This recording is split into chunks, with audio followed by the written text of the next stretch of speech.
Whaatalo whātu telefola Radio Samoa le nei fo i tae au, alo mai o talo le aso tofi. Ua sau talo le whaatupula ia o whainga saua, whaasanga i tangata ngā lulue o lo i tutono no whanga whaanofo i sea. O leo wa whaatono ina tangata ngā lulue o lo i whalitali mālo nei wa avea mano whanga whaanofo i sea. E aua ne i toe o ta i tuotasi, e wa ai nisi o tangata o lo whaanofo i sea i nei whale. O na o le whaatupula ia o sauanga whaia whaasanga ia i lātou. Tala le uni, e le i mamau atu na sa waitala wa le fia ma fefefe le au whai ngā luenga.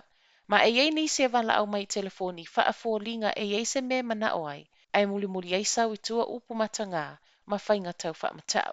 O ni whainga o lo moli mau ai fo ile New Zealand Nurses Organisation na ui mai ei fo i tau si ma i sa ngā lulu e ia no whanga.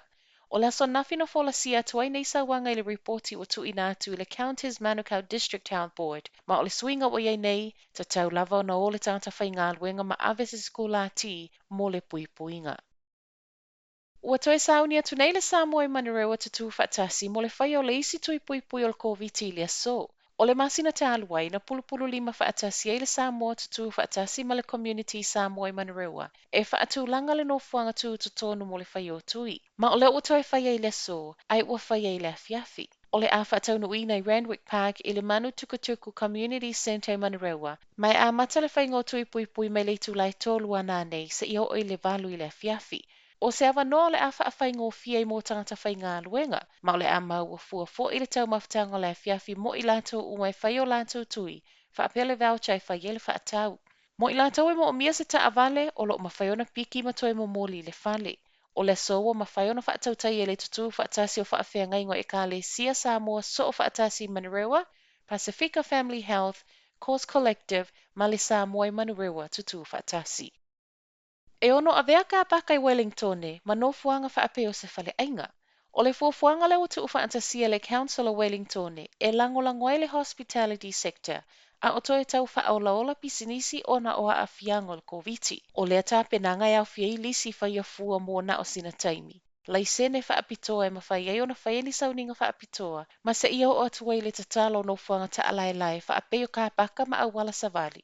E mawhaiona suia e vea manofuanga a ai. Tala le Herodolo o moli mawai pule nuu Andy Foster, o taimi whainga tā whapene e mo o mia le whetā lai ma au ngō fia i whesuia inga, ina ia māmai le mamafo le avenga. O se tāpenanga fwoi o le a whai a fuai nisi o tā lo sanga malai sene ai mai se lava, polo kalame o le mawhaiona whaatau nuu o no whesuia inga o COVID.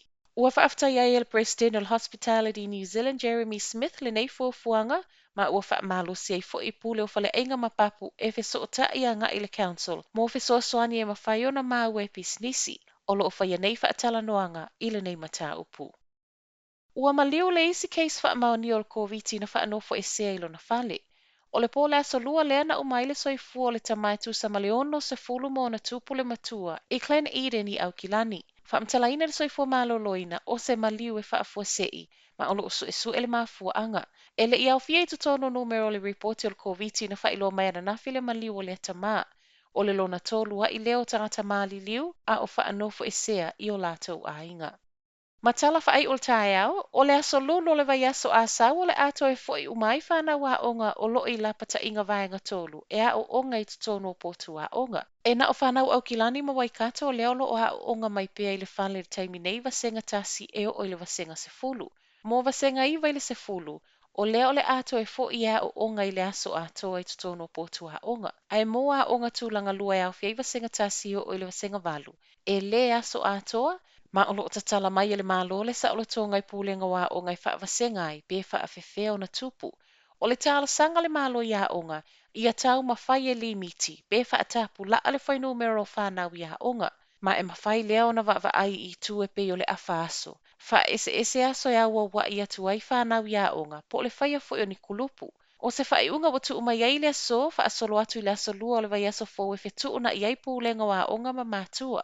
Ma ue talafou, e ei nisi wa o ngatulanga lua wha apea kolisi mawululunga o le ua whaiala wha i unga i leto e fo i mai whanau ia onga, ma o le a whaiala wa fo isu enga masauninga muli online e wha a umai a onga o le nei tausanga.